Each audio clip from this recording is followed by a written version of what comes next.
Hey everyone, me Kevin here. In this video, I'm going to show you how to buy a house by starting with $10,000 and how you can make $80,000 in net worth quickly. Quick reminder, you can get 3 free stocks with Webull when you deposit $100, a link down below, and of course get life insurance in as little as 5 minutes, also via the link down below.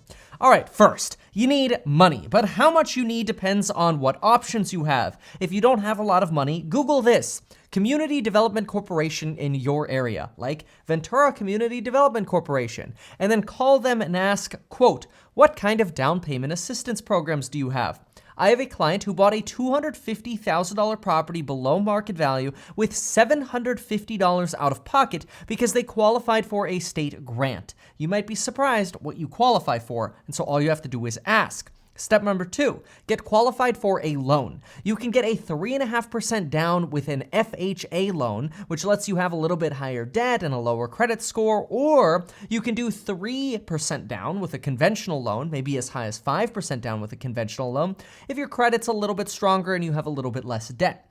Also, if you just graduated college and literally just started a job, you might actually be able to qualify with 2 years of work experience even though you just started a job. Otherwise, you generally need 2 years of work experience, but there are cases, especially if you're self-employed, where you can have 1 year of work experience with 1 tax return and then year-to-date income statements. Now, yes, if you put less than 20% down, you'll pay mortgage insurance, but watch this video that I will link somewhere up here on mortgage insurance to learn why you should pay mortgage insurance. It's a very important video to watch, so tab that and watch it after this one.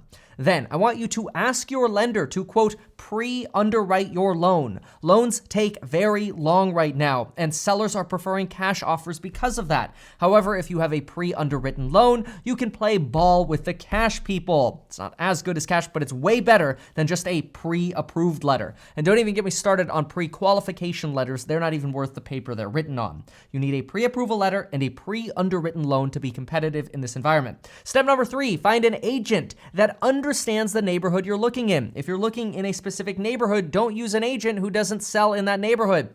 Go to Zillow's agent finder and look for an agent in your zip code that actually closes deals in the neighborhood you're looking in. Step number 4, find a single family house or a condo. And you could watch a video up here as to whether or not you should start with a single family house or a duplex in case you're into multifamily, triplex, fourplex.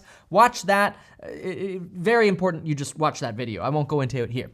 So, in this video, if you find a single family house or a condo's a little bit harder to do this on, ask your agent, who better be really good at selling houses in this neighborhood, what common issues are with houses in this neighborhood and what the common costs are for those sorts of houses. A good agent will have answers of these things, and they'll also have good recommendations for electricians, plumbers, roofers, and people who can actually educate you. So that way, if you see a water leak, you're not freaking out going, oh my gosh, there's gonna be mold everywhere. Talk to actual professionals who have dealt with these things before and know what the costs are to fix them. A good agent is a very good starting point. Step number 5, write a competitive offer. You are not going to be competitive if you do not write a competitive offer. Imagine that. Now, keep this in mind as well. You will be in a multiple offer situation. If you are not in a multiple offer situation, in a bidding war, as newbie buyers like to say, you're probably looking at something that's overpriced, or you got something off market, which is actually really good. But if you're looking at something that's on the market and it doesn't have multiple offers,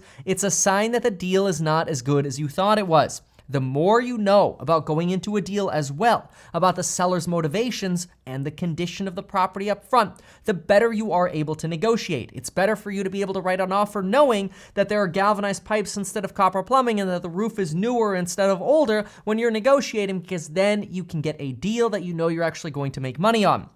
Also, if you shorten your inspection contingency, you generally have a better shot at competing. Don't ask sellers for 17 days to do a home inspection. It takes 1 day to do a home inspection. So shorten your inspection contingency to 3 days. You could also shorten your loan contingency if you are pre-underwritten. And if you think you're getting a good deal and your agent thinks you're getting a good deal and you're looking at the comps, you've got a quality agent that you trust, which is a requirement. You need to have somebody that you trust. Then you can waive the appraisal contingency. However, that does open up the risk that if it appraises low, then you have to come up with more money. However, if you're getting a good deal below market value, you should not have this issue at all. It should be a no-brainer for it to appraise. And if you buy in a normal neighborhood, you should easily be able to see the comps and know what the value is. Do not ask for credit backs and do not complicate your offer by asking for nonsense like termite repairs or unnecessary warranties if you don't have to. VA buyers might have to, but otherwise keep your offer clean in a multi-offer environment. Your goal is to find a place that's listed for and adjust these numbers to your area. Listed for, say, $200,000, $220,000, whatever. Let it get bid up. Fine. Let's say you pay $250,000 for the house. The listing price doesn't matter. It's like eBay, okay? $250,000 for the house, and that house better now be sitting in a $350,000 neighborhood. Do not spend $250,000 on a house that's in a $200,000 neighborhood. That's stupid. That's dumb. That's backwards. You buy a $250,000 house in a $350,000 neighborhood. Or $325,000, I guess that could be okay too. Your goal is to leave the walls. Do not move structural stuff. Do not do HGTV and spend your next 3 years of income renovating this house into some dumb dream home. This is an investment. It's supposed to make you money, even though you're living in it. If you don't have money, do the bare minimums. I used to scrub floor tiles in my first properties because I had no money. If you have money, then spend it in cost-effective ways and do things yourself. Glaze the tubs, paint the walls, put in carpet, paint the cabinets, change the knobs. You can do a lot of this stuff yourself. Houses are toothpicks and paper. Drywall and studs. It's not that big of a deal. You can do a lot of these things yourself. YouTube is your friend. The point is, now you control a property that's livable in a $350,000 neighborhood. But let's say you spent $250,000 buying it, and let's say you spent $20,000 for fix-up and closing costs.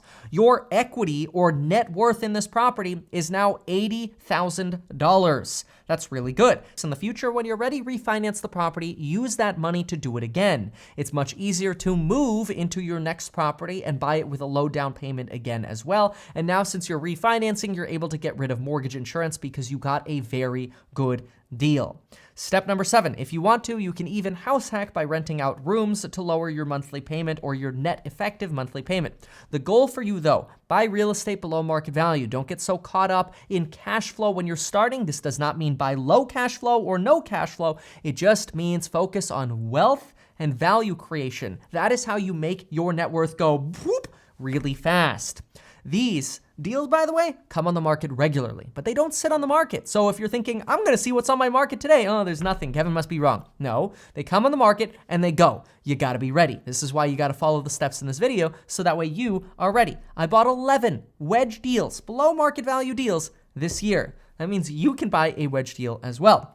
There you go. That is how to make $80,000 with $750. This is a very short version and short explanation of this. If you want more details, check out a video I made on how to buy a rental property, which is a very, very detailed version of this. You can also check out the amazing courses linked down below on real estate investing, where I go in extreme detail, rental renovations that help you save money and get you discounts at places like Lowe's, do-it-yourself property management so you don't get screwed by tenants, and learn the psychology of stocks and money, or if you want to document your process making YouTube videos, there's a program for you as well. Thank you so much for watching this video, and folks, we'll see you next time.